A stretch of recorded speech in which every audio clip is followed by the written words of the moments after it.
Associate Professor Greg Feely is one of the world's leading experts on Indonesian politics. In particular, he's written widely on democratisation, Islam and terrorism. He's from ANU, where he's a Senior Fellow at the Department of Political and Social Change at the Bell School of Asia-Pacific Affairs. And he's also Chair of the Australia-Indonesia Institute. As I mentioned, Greg is one of the editors of the book. I'd also like to introduce you to Dr. Thashara Dibley, who has co-written one of the chapters.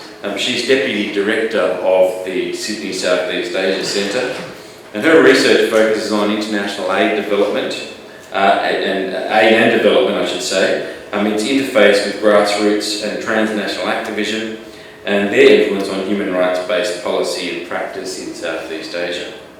The title of her chapter is Changing Laws, Changing Attitudes, the Place of People with Disability in Indonesia. Please join me in welcoming them both today. So I'm going to ask a few questions of Greg and Thashara, and after we've heard their answers, I'm going to open it to the floor for a general question and answers session. I'm going to begin by asking Greg why this theme was chosen as a theme of the conference and the book. Why minorities? Thank you very much, first of all, for the very warm introduction, Simon, and your chapter, indeed, as well as Thashara's chapter, were among the easiest that we had to edit in the book. I should acknowledge that as well. So the topic of minorities, it seemed to us a really timely topic.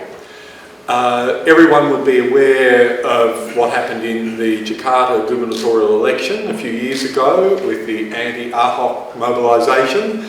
Ahok being the Christian Chinese incumbent governor, who was accused of blasphemy, and there was massive, unprecedented really, Islamist mobilisation against him. And a lot of that mobilisation had openly racist and sectarian elements to it.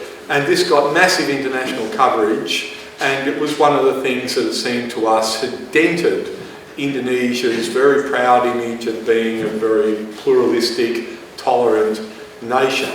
And indeed, for a lot of people within Indonesia, major questions were being asked about the direction of the nation, and whether this kind of political mobilisation had set a new trajectory, that Indonesia was going to be increasingly like this, where matters of religion and matters of ethnicity were going to have a great impact on public life. And all of this was happening at the same time as Indonesia invariably casts itself as one of the beacons of the Muslim world, because it's a majority Muslim nation and it's also a democracy. And it's a nation that prides itself on having diversity in unity, or unity in diversity. So on the one hand, Indonesia is portraying itself this way to the world, but then there's increasing global and domestic scrutiny about whether this is really the case, whether Indonesia is as tolerant as what it believes itself to be. And really the acid test of this is how it treats its minorities. And so that's why we felt at this particular time it was the ideal topic for us to take for the update. We were particularly determined not to make this something that only focused on negatives. It seemed to us that this was a very complex issue, making evaluations about where minorities stand in Indonesia. And so we wanted, and we urged all the contributors to evaluate as fairly as they, in as even-handed a way as they could, what the position of the particular aspects of minority life in Indonesia that they were examining were like. So there are in fact very few books surveying the positions of minorities, certainly in recent decades in Indonesia. There are books on particular minorities, particular areas to do with conflict, but there are very few that has a broader span, so that's what we tried to achieve. Thanks. You've spoken mostly about religious minorities, but in fact the book covers a wide range of different minorities. How did you choose which minorities to get coverage in the book? And what are the key majority-minority relations issues in Indonesia at the moment, do you think? So this turned out to be much trickier. Some of the minorities to be studied were fairly obvious. We had to be examining the Chinese, for example. We thought very closely about examining the Arab minorities. In the end, we also chose the Indian minority because almost nothing has been written about this group called the Sindhi minority in Indonesia, and we happen to have a very good researcher who had done recent research on this. So we wanted to capture some of the groups that weren't so often written about. We also wanted to have to cover in some detail sexual minorities, because in the last couple of years, in addition to the AHOC issue, one of the things that's really captured a lot of international attention has been the anti-gay, the quite virulent anti-LGBT discourse in Indonesia. And so to have some analysis of this in a book with this context we thought was very valuable. Also the Orang Asli, the so-called original inhabitants, particularly in the heavily forested areas of Indonesia. We just chose one group, the Orang Rimba, but we chose this group because we thought that this represents in a way the most testing challenge for what the limits are of Indonesia's tolerance, because these groups in some ways don't really, they see themselves as, in an abstract way, as Indonesians, but they don't want to participate in Indonesian national life in the way in which most other groups are expected to do. They're not interested in Pancasila, they're not interested in having an identity card. They basically want to be left largely to themselves with some judicious support from the state. And there's quite a strong state campaign to normalise the lives of these communities, to make them like ordinary Indonesians, to give them one of the state recognised religions, to give them ID cards, to give them a standard national education where they learn about national heroes and Pancasila and things like that. And so that was also a very interesting example. They are not subjected to the hostility that, for example, certain religious minorities like Ahmadiyya or the Shia have been subjected to, but nonetheless they are subject to impositions from the state and a certain condescension from the state that these people somehow need to be made more Indonesian. So that seemed a really interesting test case for us. And we were really pleased that we were able to have Thushara and Anthony Saputra talking about disability issues. But this raised other possibilities for what minorities we should also have included, and we've got limited space, it's a day-and-a-half conference. But for example, people who were studying mental illness were saying this is also a minority which was very subject to very grievous treatment and prejudice and hardship in Indonesia. Why aren't the mentally ill in there? And ultimately we just had to draw a line. If we had a 3-day conference, I think we could have included a whole lot of other groups in there. That's a long-winded answer, but that's how we ended up with the mix that we had. Thank you, Greg. And I know you're very modest, but if I were to push you, what do you think is the highlight? What are the key highlights in the book? What are you most proud of producing? I'm very proud that the book does have this quite broad-ranging set of approaches to examining this. So we have the legal chapters that you and Tim contributed. We have the chapters looking into different aspects of religious rights, and it's not all bad news. One of the chapters looks at looked at the role in which state and civil society actors play in overcoming religious conflict. And it turned out to be, as most chapters in the book, it turned out to have positive and negative elements to it. Things that would give you cause for optimism and things that would give you cause for deep pessimism. So the kind of, the attempt for people to, in a kind of magisterial way, evaluate that, I thought was, that was a really valuable contribution. I could talk about some of the significant findings, I think, if you thought that was appropriate. I mean, some of them are that you might want to care to look at if you're buying the book. So Saskia Waringa is a very famous Dutch scholar, sociologist, and she looked at this anti-LGBT discourse in Indonesia, and quite in an original way, I think. She links it to the rise of anti-communist sentiment, and she says the two ran in parallel. And at the same time as there are attempts to get reconciliation with the victims of the mass killings of Communist Party members, for example, that was about the time that various forces in society, Islamic groups and military, intelligence communities, all sorts of nationalists as well, started restoking again anti-communist sentiment, giving rise to this notion that communism is again on the rise in Indonesia. And the anti-gay sentiment was linked to that. And so I think that's a really interesting contribution to the debate. I would also point to, speaking about the Ahok case before and the anti-Chinese and anti-Christian sentiment, one of the chapters in the book has the latest survey results from undertaken by my colleague Marcos Metzner and Burhanuddin Muhtadi. And what this shows is the big debate about the Ahok affair was whether this was a one-off event. This was just one period, a spike in anti-Chinese, anti-Christian activity which would die down over time, or whether this was in actual fact something that had risen to a new plateau and would keep on rising. And their survey results showed that intolerance has in actual fact increased after the election. So the election has begotten something that wasn't there before. And that could be quite significant. Another survey is going to be conducted around about now. And so once we get, the more surveys we get following this, the better we can judge this. But it might well be that this is a worsening issue in Indonesia of religious intolerance and intolerance of minorities in high public office. Okay. Thank you, Greg. I might ask Tashara a couple of questions now.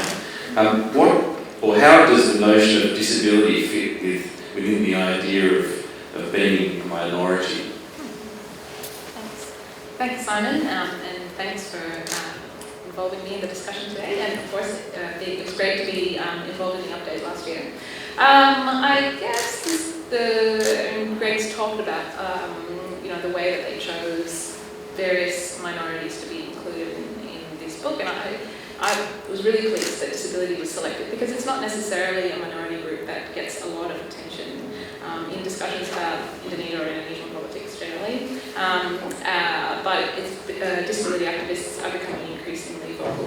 What's really interesting, I think, when thinking about people with disability as a minority in Indonesia is, well, it ticks the box of being people with disability, tick the box of being within, this, percentage-wise, a smaller group. 10 to 15% roughly of people in Indonesia have a disability. But at the same time, this is something that is not isolated to a particular geographical area in Indonesia. It's not, being disabled is not something exclusive to a particular socioeconomic group or people of a particular age. So it's a minority status that potentially any Indonesian could experience. So I think there's something interesting about that. It's both a very inclusive minority status in that way, but also one, but at the same time has been quite invisible, despite the fact that it can encompass just about anybody. And from your research, what do you think are the key difficulties facing people with, or challenges facing people with disability in Indonesia? There are many. Probably the ones that come up most frequently are around education. There's a lot of changes going on in Indonesia at the moment, but on the whole, people with disability have more difficulty getting access to good education. Many of the people who, sorry, I should have acknowledged my co-author Anthony Saputra. So many of the people that Anthony and I have interviewed for this research, so disability activists who have gone on to higher education, have done so because of the deep commitment of their family. So stories of people who got through high school and through their university degree because their mother or sister came and sat through the lectures with them and took the notes. So that, that's great for those individuals who have that level of support, but structurally, at a sort of a larger scale, not every person with a disability in Indonesia has access to that level of support. So education and access to education is a key challenge. And then leading on from that, issues with employment. Lack of education makes it difficult to get stable employment. Many people with disability work in the informal sector or don't work at all. There have been initiatives to try and address this. Part of the problem is also the stigma. Employers not wanting to hire someone with a disability, thinking that they may not be up for the job. And there have been initiatives to encourage employers to broaden their, just to make changes to make it possible for people with disability to work. But then there are other challenges for people with disability themselves, perhaps their own levels of confidence, the confidence of their family members that they would be able to take on full-time work. So there are those issues. And then health, kind of leading on from that. Poor education, difficulty with employment can lead to poor levels of health. And the health system itself is not always, health professionals are not always trained to deal with the complex needs of people with disabilities. So, they end up with this situation where, they have complex needs, but they're not able to get them met. I guess those are roughly some of the key challenges. Oh, I should also mention, actually, the other one, the fundamental one, is stigma. And in relation to minority status as well, I think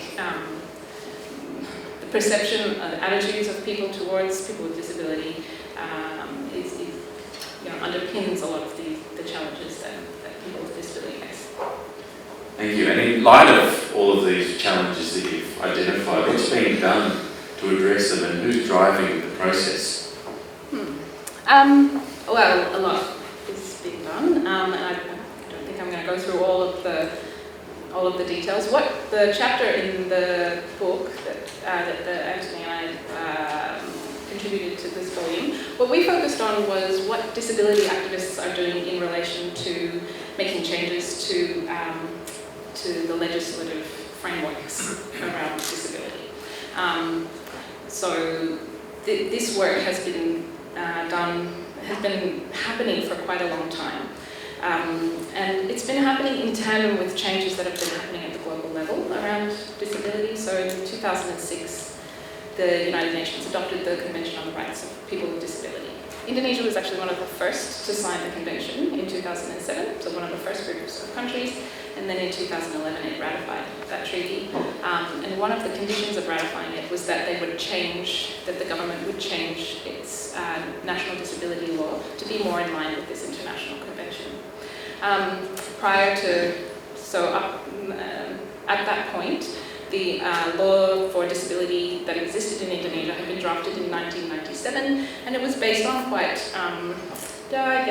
notions of disability that were outdated. So the idea of people with disability requiring welfare or charity, this idea was sort of underpinning the law, and this is at odds with the language or the goals of disability activists, not just in Indonesia but worldwide, which were much more focused on human rights. So the disability activists have been working since that convention was ratified to push for the government to adopt a new disability law. And this process has happened. It's been driven by a group of activists in Jakarta primarily, with support from activists around the country. What we focused on in the chapter was they did all this work up and then in 2016 they were successful in their campaign, and the Indonesian government adopted or passed a new disability law, May 2016. So we were interested in, well, what has happened with the implementation of this law, because it's one thing to pass a law, it's quite another thing for it to be put into practice. And in the case of the disability law, the activists actually had quite a free hand in drafting the law. Most Indonesian government officials involved with the drafting process had very little exposure or knowledge or understanding of the issues around disability, and they were quite happy to let the disability activists have a lot of input. Now, that's great in terms of getting the law drafted, but when it came to its implementation, that's when suddenly these government officials realised, ooh, we've made some commitments here that may not be so practical. And so that's really what we were looking at.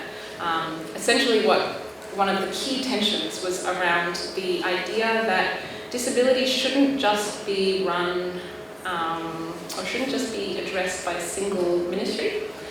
So up until the new law was passed, the key ministry involved in dealing with disability issues was the Ministry of Social Affairs.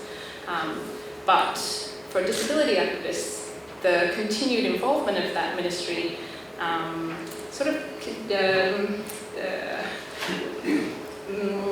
continued to link the idea of disability with the idea of welfare. And disability activists wanted a shift to having more ministries involved in dealing with disability, because in their view, disability is something that is the responsibility of many different parts of the government. So education systems need to be changed, so the Ministry of Education had to be involved. Transport systems needed to be changed.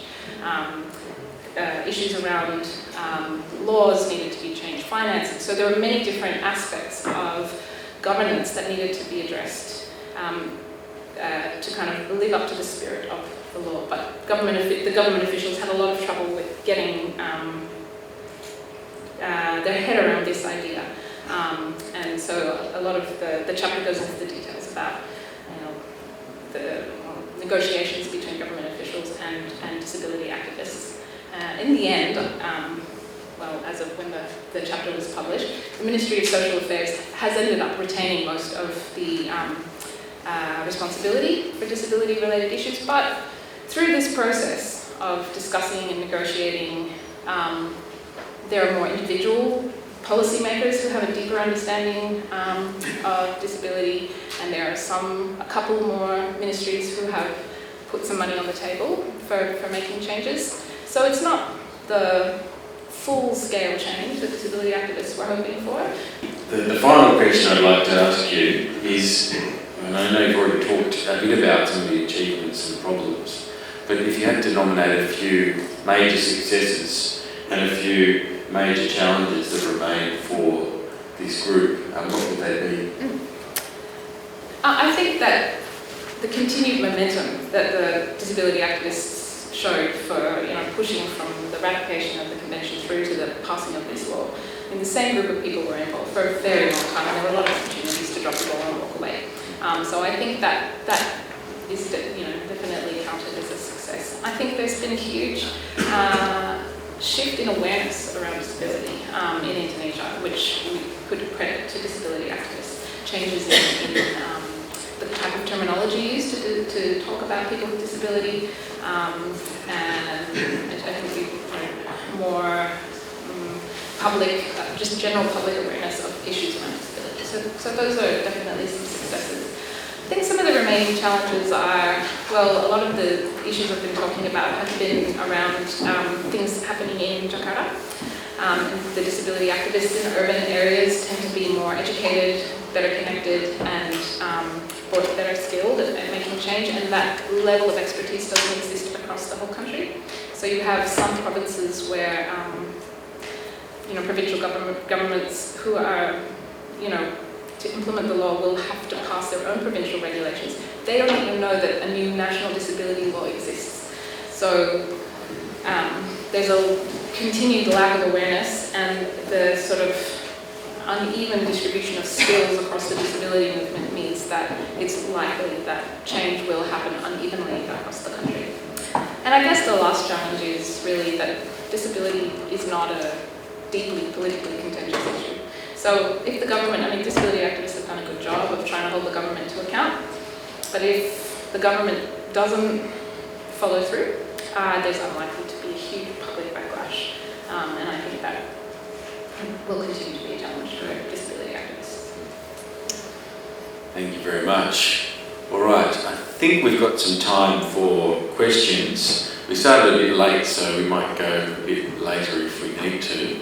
And the organisers have told me that we have a prize for the best question, which is a copy of the book. So I'm sorry if you've already bought one. You may leave with two if you ask a good question. So anyone has a question for Sarah or Greg? One at the back. We've only got one microphone, so I have to send it up. Two.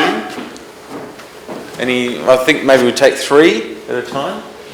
1, 2, 3. Because you're closest.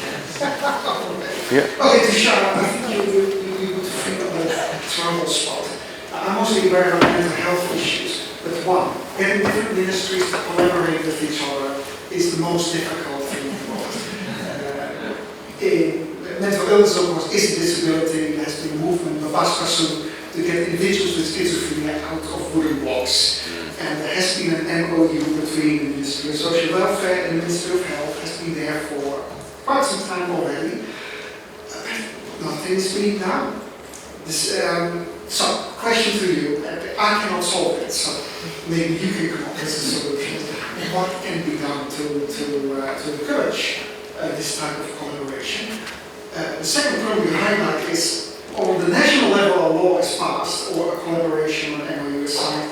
That's fantastic. What is happening in the country itself? What's happening at the regional level, where it's decidedly lesser levels of expertise, and the provinces where it's needed most have the lowest levels of expertise. So it's really hard to get stuff done there.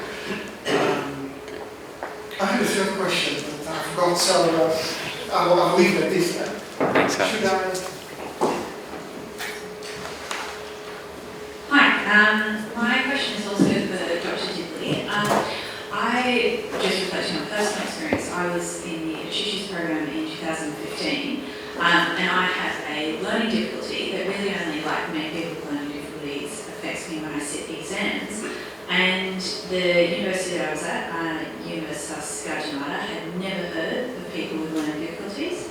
And had never heard of exam adjustments such as extra time, extra scrap paper, those types of things. And so I had to go and negotiate personally with the lecturer to get the adjustments that I would be given at this university just automatically because I'm registered with the disabilities services. So my question would be is, I'm not the only one. Obviously there's lots of people with learning difficulties and disabilities that would affect them throughout their university career. Is there anything being done on the institutional level to accommodate people better since 2015? And I was going to say di belakang, tapi mungkin yang paling tinggi. Hi, this is also for Dr. Dibley. So last year Indonesia hosted the Asian Para Games. So I kind of just want to spotlight, I guess, on the capacity for disabled people in Indonesia, I guess, across the region to achieve great things. I was wondering if you could comment on whether that event has kind of accelerated momentum, or was it just a one-off kind of thing? Thanks, bye. Any questions for Greg? Yes. Okay, we'll do that in the next round. First. Thanks. Okay, and thanks for all those questions. I'm going to go through them backwards because Hans was kind of tricky. With the Para Games, yes, I think that that's an example of profile raising exercise that I think had a positive impact. Like it does, a positive impact on people's awareness of disability-related issues. There are a number of disability activists who who come to Sydney. We run training every couple of years with disability activists, and sport is actually a really great way for activists to bring the issues out to the broader community. And so they were very much looking forward to that particular event to, I guess, get the word out. Just to help them connect with different communities who may not have been so much involved in the issues in the past. Catherine, with the issue of learning difficulties, I do know that a number of universities have been working on strategies.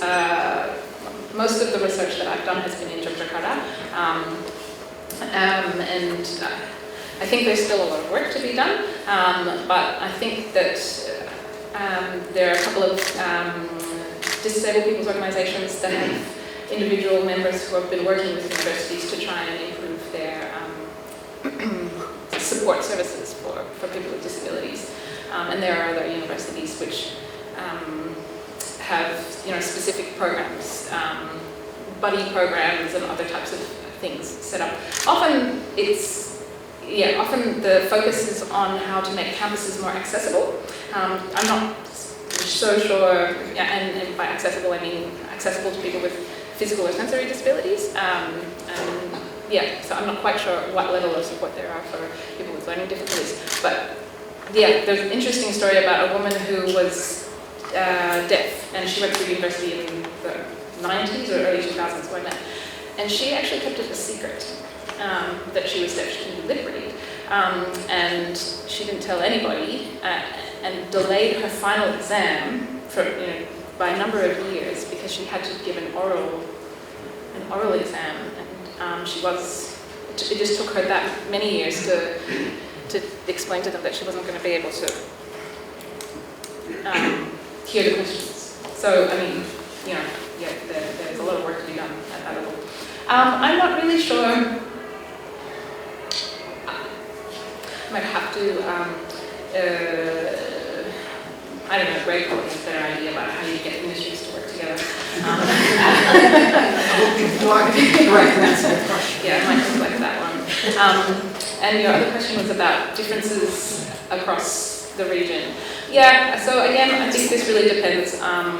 In terms of the kinds of changes that happen, I think it really depends on individuals. So in places where you have individual activists who are particularly vocal and well-connected and able to make a case, and working with government officials who take a particular interest, that's where, at the moment, where you will see change. I think that over time, hopefully with greater awareness and more successes in different places, there might be a little more uniformity in change, but at the moment it's sporadic.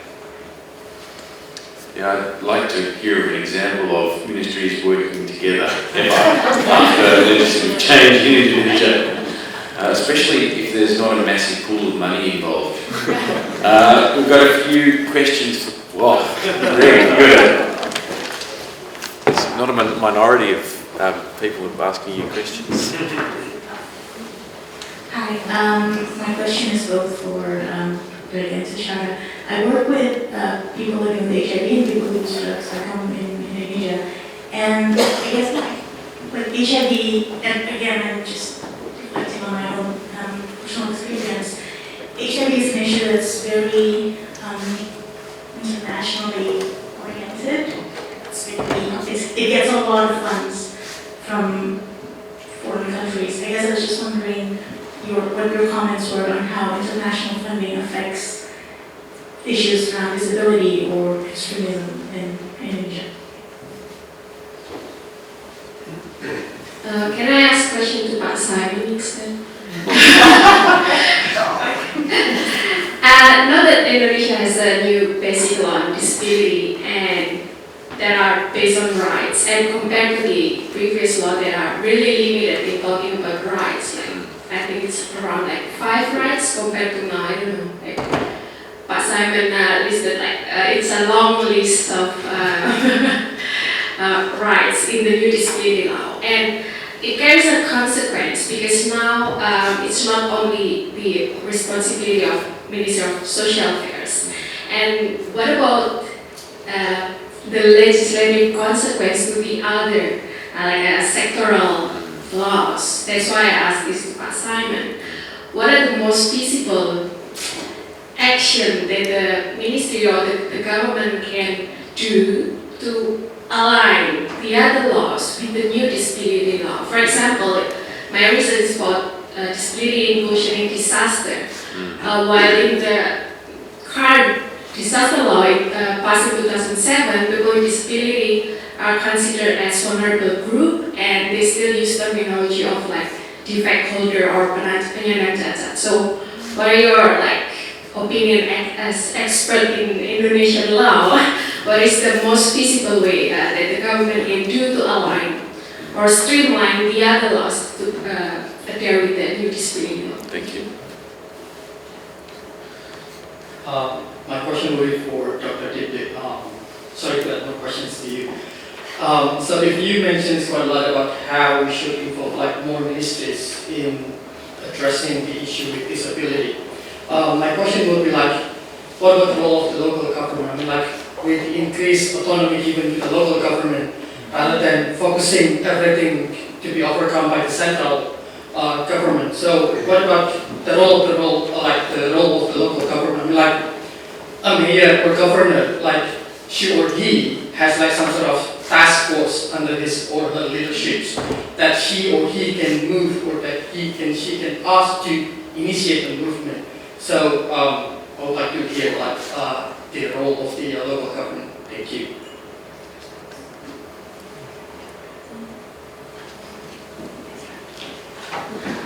You're going to have to. There's one more at the very back. Shall we do it? Oh yeah, okay, yeah, okay. We're going to have one more round after this, I think. You go first. Okay. Did you want to say something about the international lobbying? Yeah. Okay. Well, I'll answer the question about what can be done outside of the central government. I think that's a very important question, because in fact it's what happens outside of, what happens at that local level that will really make a difference to the day-to-day. So for the national law to be implemented, there have to be some provincial regulations that are passed, so there's that needs to happen. But a number of disability activists have also been campaigning for provincial disability laws, and so in a number of provinces this has already been put in place, and even at lower levels of government, disability activists have been campaigning for that kind of change.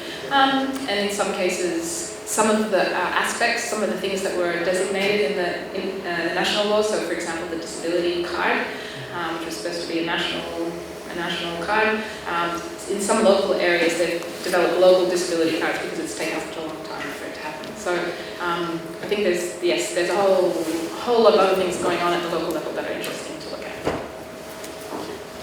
So just briefly on the HIV issue, and I don't know that I can say so much specifically about HIV issue, but on the issue of international funding and its consequences, in talking before about the LGBT issue, one of the things that quite a few gay activists say is that it was the insistence of international donors that workshops and projects be labelled LGBT, LGBTIQ and the like. It was their insistence that using that internationally recognised set of initials that helped to spark the hostility towards gays, because in actual fact Indonesia had a reasonably good record of tolerance towards gays, and calling people gay was quite accepted, but it was the introduction of a so-called alien element, a kind of foreign element that tied in with notions of nationalism and vulnerability to outside threats, and that helped to really, for this anti-gay rhetoric, anti-LGBT rhetoric to proliferate. So there are quite a few gay activists who actually blame international donors for that, and it's not the only time when international donors have come in with very rigid framing guidelines, and liberal Islam is another, where they've actually ended up arguably doing more harm than good. The question, perhaps unusually directed towards me, about siloing, really. One of the main impediments to proper legal system reform in Indonesia, I think, is the fact that ministries tend to see particular laws that fall within their remit as being exclusively their responsibility, and more particularly ministries that don't fall within the remit of a law directed at another ministry doesn't need to comply with that law. So we see, for example, the classic example, I suppose, has been the Ministry of Environment, the Ministry of Forestry. And so you have a forestry law that the Ministry of Environment doesn't think applies to it, and an environmental law that the Forestry Ministry doesn't think applies to it. Of course, now they've been decoupled, so that kind of confuses it, or improves it, I'm not quite sure yet. So, short of that happening in the disability sphere, where you have all the relevant ministries being decoupled, I think probably the traditional way of trying to get a sameness of perception is to do a joint ministerial regulation. Between various ministries. Now, I'm not sure that that works effectively as a tool, because all it really demonstrates, I think, maybe I'm kind of being a bit too sceptical here, is that a few ministers got together and decided they would do something and passed a regulation, and then hoped everyone would follow it, or didn't really care if anyone followed it, because I don't think it's really very enforceable by courts. Formally, though, you could probably take a surat keputusan bersama to administrative courts and say, well, under this law, this government department was forced to take this, should have taken this action but did not. But I'm unaware of a case where this has been issued before. It may well have, but I'm unaware of it happening. Maybe last three questions. 1, 2, and the third one. Oh, jeez. Do you have any ideas? I think one of the unique facts of Indonesian minorities is that they are more wealthier in the economic perspective. So you can see that Chinese Indonesians controlling all the big companies in Indonesia, like Indian Indonesian controlling the traditional market in Indonesia. So they are more wealthier than most Indonesians. So I just want to ask your opinion. How these economic inequalities can drive the minorities treatment to the majority treatment to minorities? Are they driven more on the economic perspective, or other aspect like political or religion, as you say, combining to how you treat the minorities? Thank you. And then we've got one. Oh, okay, one there. Losing control. Oh, thank you. This is to the whole panel. I'm just wondering what your thoughts are about whether the Human Rights Commission has a role to play, or should play, in the reduction of stigma and discrimination for minorities in Indonesia. Nice short question. There was, okay, we've got one there, and then one there, and then one there. We're going to have a five round. Yeah, so, yeah. Thank you. One question to Greg, which is unclear at the moment, but might have been helped by a table of contents, is just to what extent have issues like West Papua being discussed within the book, and also the issue of contentious belonging, whether it's sort of belonging on our terms or belonging with a sense of unique identity that might affect different groups like the West Papuans.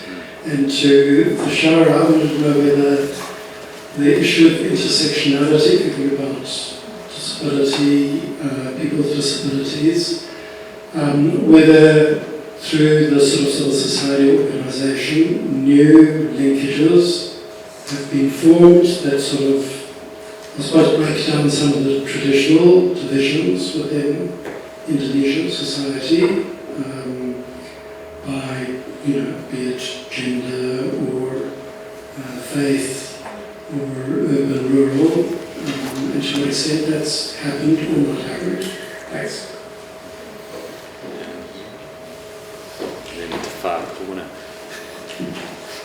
I think one of the most interesting one of the interesting campaign against Jokowi in the last election was that that Jokowi is not really a Muslim, and people actually making that a problem. And I see that it's being targeted, Ridwan Kamil is also being targeted because of this whole narrative that he's going to go for the next election.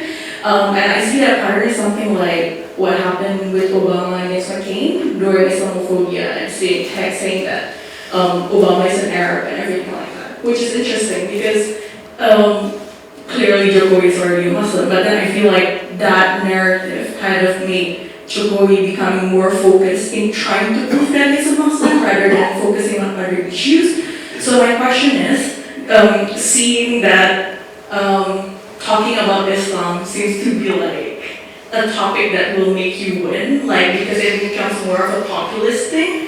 Do you think that this pattern will go on in the upcoming election? And what would you think, like, will how to jump out that narrative so that we can focus more on other topics such as Papua and also other important topics rather than just focusing on matter of religion? Thank you. And last one at the back. Sorry if anyone's got another question, but we are running out of time. Thank you very much for tonight's introduction for the book.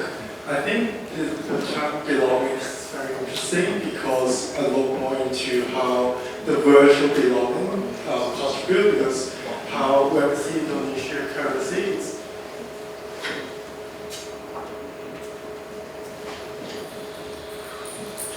I just think that. So when we talk about the democracy, the term Indonesia today, they will always talk about how the democratization of technology, the internet play a big role on the minorities speaking their voice on platforms like Facebook, or like let's say LGBT, like in a Muslim country context, they would use dating apps to send out information on HIV and how do you like navigate your own belongingness in a country like that. Or for example, you were mentioning the difficulties of learning, and also it comes down to how online learning that boosts the whole literacy rate in Indonesia over the past few decades. So I think my question would go into how do we visualize the politics of internet in terms of minority belonging in this country. Yeah. Okay. Greg, do you want to start? Or I'll take the nice one if you like. Yeah, you want to start? No, I wasn't saying I'd go first. About Komnas HAM, I don't know what the other panellists think, but I'm not sure how much people pay attention to Komnas HAM anymore, which is a bit sad given its history and its prominence as a national institution, and indeed its mandate, which is to issue human rights reports, inform the public, obviously severe cases of human rights breaches or alleged breaches to brief the Attorney General's office and hope the Attorney General's office follows up on cases. But I just don't see it figuring as much as I would have hoped, or as much as I think many people would have hoped in the public discourse. Perhaps it's been taken or kind of taken over, it's been overtaken by civil society in the post-Suharto era and hasn't really recovered. Maybe that's just my view. Would be interested to hear what other panellists think, but I don't think it's paid as much attention as perhaps it should be in this debate. I'll just comment on the intersectionality question. Yes, it's a really, I think, an interesting whole another paper in that in itself. So, how much do issues of disability cross over with other issues? From the training that we've done with disability activists here, what's very interesting is that holding a minority status doesn't necessarily make you more sympathetic to others who hold a minority status. So I'll just leave it at that. So the first question about whether minorities are wealthier, and I think it depends which minorities you're talking about. Clearly, if you're talking about Chinese minorities, yes, they have a disproportionate percentage of Indonesia's wealth. Just have a look at the top 50, top 100 Indonesians and Indonesia's wealthiest list, and see how many of those people are Chinese. So that's clearly an element. But then one of the things we make clear in the book is that defining what a minority is actually very complex. It's not just a matter of numbers, you know, numerical majority or minority, but it's also a matter of psychology and politics and legal rights and all sorts of other things as well. If we look, for example, at the Sindhi community, Indian community, that is a relatively prosperous community, and it's been almost free from any sort of vilification or attack by majority communities. So that's an interesting example of a community that is much better off than the average Indonesian, but which hasn't been targeted for its wealth.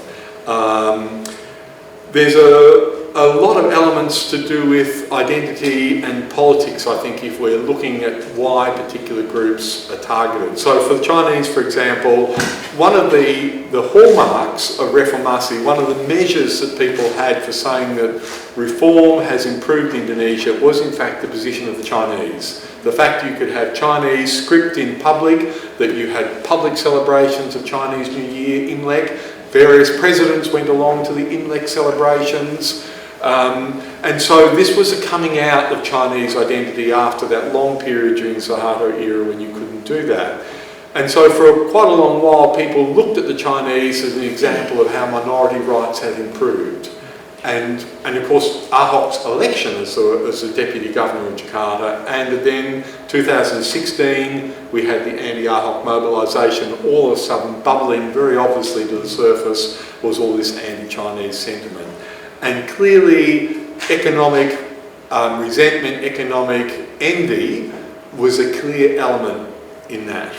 And the fact that people like Anies Baswedan, the current governor, would be using words like pribumi, which are racially charged language to use. He's clearly using those notions of economic privilege of the Chinese for political advantage, as a Gatot and all those other people that do it. SBY was involved in it to his shame as well. Lots of people did that. But I don't think wealth alone is, it's only a contributing factor. I don't think we can state it more strongly than that. The West Papua issue, I'm glad you asked about that. We don't have a chapter on West Papua. We mulled over whether we should, but for various reasons we decided not to. The issue of Melanesian identity as opposed to Austronesian or Malay identity does come up in the book, in Sidney Jones's article, in the sense of the Indonesian government at the moment trying to head off South Pacific campaigns for in support of Papuan independence. This Melanesian spearhead group that Vanuatu and other countries are involved in. So this has meant the Indonesian government is now trying to present itself, Indonesia, as a strongly Melanesian nation. And they're basically redrawing, this is an interesting case of redrawing minority boundaries. So the Foreign Ministry has produced documents saying that Indonesia is now the largest Melanesian nation on the face of the earth. And they've included Umbanese and all sorts of people in this group who are actually not very happy to be put down into a Melanesian category, but it's being done for a diplomatic and political objective. So, and trying to diffuse the Papuan issue internationally. So we do have that element to it. If we had got into the various regional identities, it really would have been a 5-volume book, and that's the reason we didn't do that. But you mentioned this interesting question of a sense of belonging, and I think that's one of the things that we were really interested in the book. Sometimes people desperately want to be part of Indonesia, accepted as Indonesians, regardless of their identity, their sexual identity, their ethnic identity, but the majority are reluctant to do it on the terms of the minority.